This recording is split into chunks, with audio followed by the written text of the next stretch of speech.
Yeah, we on Boss Talk TV. Shout out to E. He the reason you see me. Has never said anything about you. And you gonna take a shot at the man, why? Because you know what, I'm trending, and you don't get people on my social media page. Bro, you a joke. You a joke. You from the crib, you from down, you a joke. Really, real talk, you a joke. Doing all that bipping and bapping, he a drunk, he a this, he a that. Talking about my mama, my family. And I told people one thing. I said, this nigga is a stupid mother. He gonna self-sabotage. He's a dummy. And look at this stupid mother. Let me close this door. And today is like my motherfucking birthday.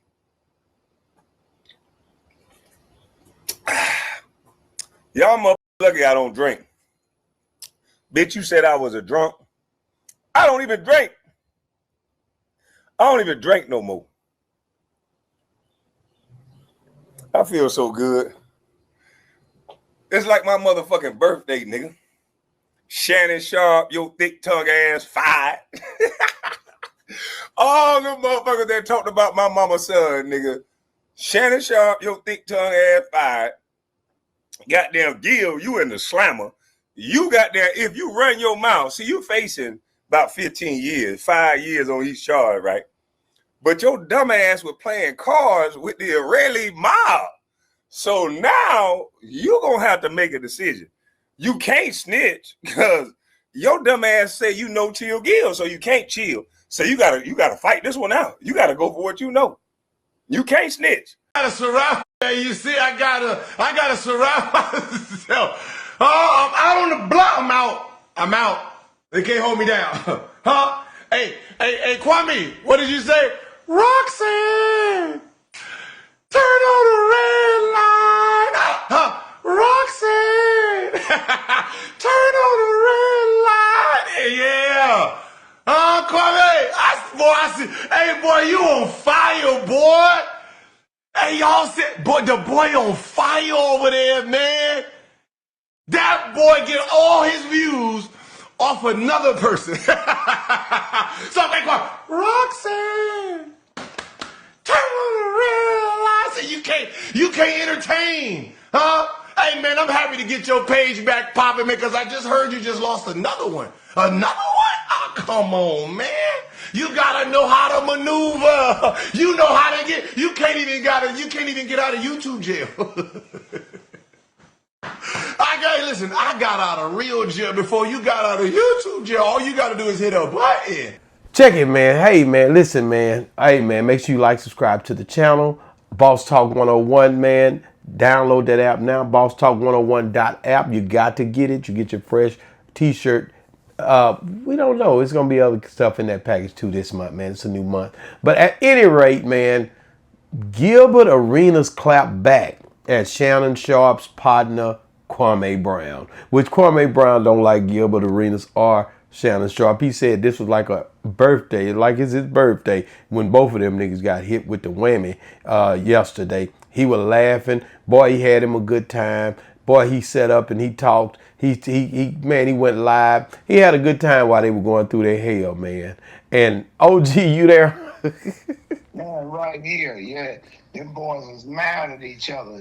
Damn, that's some bad blood. What happened? Man, well, you got these NBA players. These two, Gilbert Arenas, Kwame Brown. Of course, you know already they didn't like him. They've been giving him hell because of how he came in the league and his performance. Well, a lot of people had, different understandings of why it happened to him. Some people blame Jordan, all kind of stuff going on with Kwame.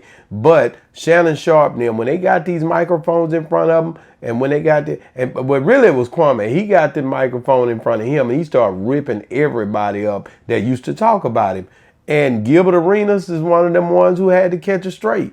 Shannon Sharp, he started getting mad because Kwame Brown was talking about LeBron James, which Shannon Sharp is a big LeBron James fan. So it's crazy to me. Soon as Gilbert Arenas get out, he go directly for the jugular vein when it come to Kwame Brown. Nigga, you was having a good time when I was locked up. You back hot talking about people. That's the only way you do this is talking about people. And I was like, man, hell, that's the only way in us do this. The only way he doing is you got to go in on the subject. Yeah. Right. So, what did you think when you heard that, man? Well, it's like I said, man, when you get money and you ain't had it before, and friends become enemies, and that ego gets involved, and so now I'm the bigger figure, and all these conflicts, who's better, who got on first, who on second, and then it comes to these type of things that happen now. The famous saying of the South, he getting his lick back. He getting his lick back. This podcasting thing was a blessing in disguise. This going live on YouTube was a blessing in disguise. And when I see him go off on somebody, I done seen him go off on a lot of people. Charleston White. I done seen him go off on Charlemagne the God. He go off on it because him and Charlemagne from the same town. So he goes on everybody. He don't play with them, and he can cuss real good. He can cut up. He sat back and talk crazy, but he was really kind of low key when he was in the NBA. He wasn't really just like that. But these latter days, I think he said, you know what, I'm gonna light these boys up and give me some money off these boys. That's what I think happened, OG. Well, they just said earlier that he was so trash on the team. Said one of the guys said that he was saying they didn't pass him the ball. They said, how we gonna pass you the ball? You didn't stand but 3 minutes.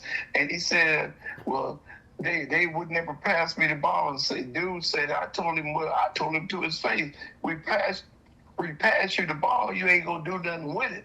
They say you got to be the sorriest player on the team to get one number deep or one number. I didn't know the worse you are, the lower your number is. Yeah, they might be. Probably talking about points. His average per game is a single digit type deal. You know what I mean? 8 points, 7 points. You see what I mean? But at any rate, he made it to the NBA, and he was just not that predominant, in the NBA. But he's a big boy, And like I said, the NBA, once you leave and once you get out of the NBA, now all of these boys, these older cats, see the podcast world. Now everybody wants to be a podcaster, so they want to say their part. So they jump out here and they start talking rah this, rah that, trying to figure out ways to, let people know that, man, I was this and he wasn't that, and I'm getting money now, and I'm gambling, and I'm doing this, and I'm gonna make me some millions while you gonna sit back and be quiet, or I'm gonna roast you. Cause this is a roast game all over again, OG, and you was good at the roast game when you were young. This whole podcast thing, it really transcends into back in the days roasting each other, because everybody is right out here on YouTube streets giving it to this person or giving it to that person so they can try to destroy what they said about them the day before or 2 weeks ago. When I see him, I'm gonna go off, or when I don't see him, I'm gonna jump on my internet, I'm gonna go on my live, I'm gonna go on my Twitch. That's what Gilbert Arenas did. I'm gonna go on I'm gonna start streaming. I'm gonna let this boy have it, and everybody gonna view it, and I'm gonna get money off of it. Well, now let me correct you. See, we wasn't roasting when I was growing up. It was called basing. Okay. I was basing because after you beat me up, I'm gonna talk about your mama. Oh, okay. After you beat you up, you gonna talk about the nigga mama. After you beat me up, I'm gonna talk about your mama. So I got beat up a lot growing up. So that's how I know I can fight, because I took a lot of ass whooping, and I talked about a gang of people mama. And they bald head daddies too. OG, what do you think about, you never heard from back in the day, you remember, and I wasn't just big on sports, but I remember when Jordan and all of them were playing, or Akeem Olajuwon, or even back to Dr. J, or back during those times, you never heard from these guys like this. You only heard them after the game on maybe a quick interview, a quick saying this or that. But what does it do? The difference between sports today and sports in the 60s and in the early 70s, it was a gentleman's sport. Everybody was trying to be white. Now sports is everybody trying to be a nigga. The white niggas, brown niggas, you got the Chinese niggas. So everybody is trying to be hood as possible. So they're not putting their best foot forward. Everybody is trying to be this. Just like you said, I'm listening to this brother on a podcast. You can see he's not the sharpest tool in the shed. All his basketball career, and he went through the whole college, looked like on recess. He don't have any eloquence of word. You go this, you nigga this, and you nigga that. Like, you didn't spend no time in the classroom, bro. No. So you're a $1 million dummy. $1 million dummy. That's wild. And people like that coonery. They like you said, man, they applaud that.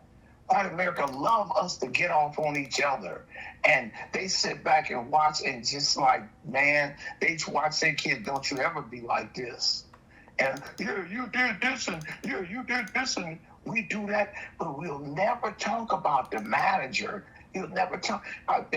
That's one thing I never liked about sports, because it's just like another form of slavery. Auction block on the plantation. I got this 6'8" buck here. He runs the 40 in this, and all the owners got pop bellies. They ain't never played in a game.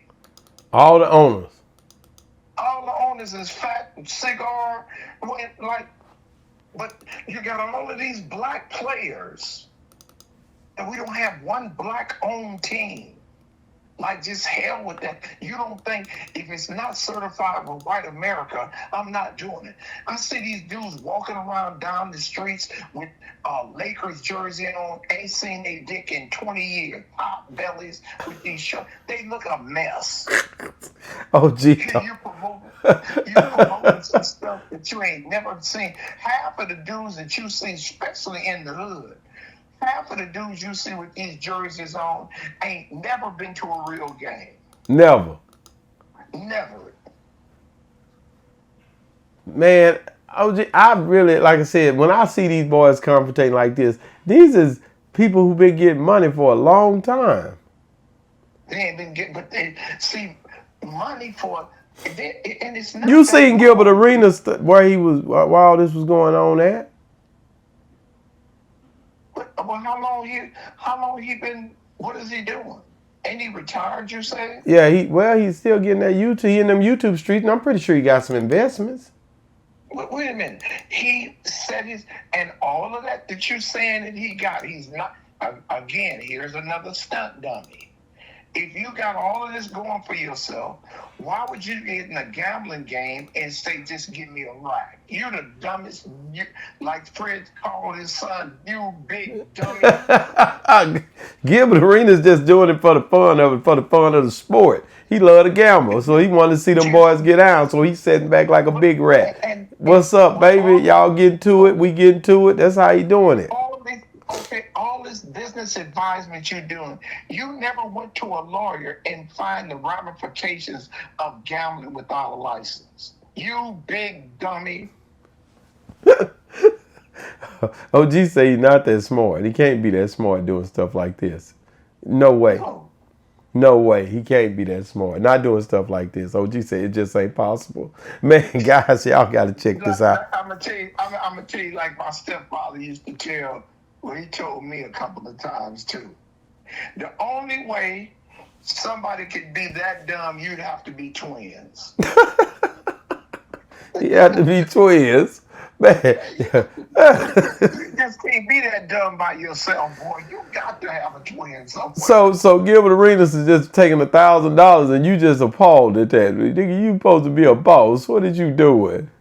I done rented the house just because my name. Now I don't. He had his name on that table too. I see that. On the table, and the name on the table, and they say his jersey numbers on the table. What? But he ain't a part of it. No, you big part of it. Got the big old. But you rented the house and everything. Boy, that is crazy. And what that other brother talking about, he can't snitch. He already snitched. You think he gonna ride that beef? He definitely can snitch, right? Kwame Brown say he can't snitch. You say he definitely can snitch. Already did. Already snitched. That's why he dancing like he dancing, huh? We already cooperated. That's why he dancing like he dancing? You can't run on out of there on that 50. Man, that 50 wasn't enough to hold it, man. Y'all, hey guys, listen, man. It's a crazy world we live in, man, when the basketball players that became top-notch podcasters and they taking it all the way to the top. I've seen a bunch of them, and they putting it out there. They don't care. And guys, get in the comments, let me know, do you feel like it was the right thing to do for Gilbert Arenas to come directly out and go straight to his streaming and roast Kwame Brown? Or do you feel, and Kwame Brown really was hitting at him and Shannon while he was locked up, hitting him in the stomach while he was locked up? Let us know what you think. Do you feel like he was wrong or was he right? Kwame Brown or Gilbert Arenas? But they is squabbling. That's what we call it in the South. Them boys squabbling. That mean they into it, man. They squabbling, man. Listen, man. No, that's they squabbling, man. So listen, man. Hey, man, listen, guys. Make sure you like, subscribe to the channel, man. And if you're still watching, make sure you download bosstalk101.app. And also, 50 Cent and Rick Ross, like Ray and Claude say on the Life movie, them fools, old fools, was still at it. You know what I'm saying? They still at it, man. You gotta check this clip out, man. Boss Talk 101 review. Yeah, we on Boss Talk TV. Shout out to E. He the reason you see me.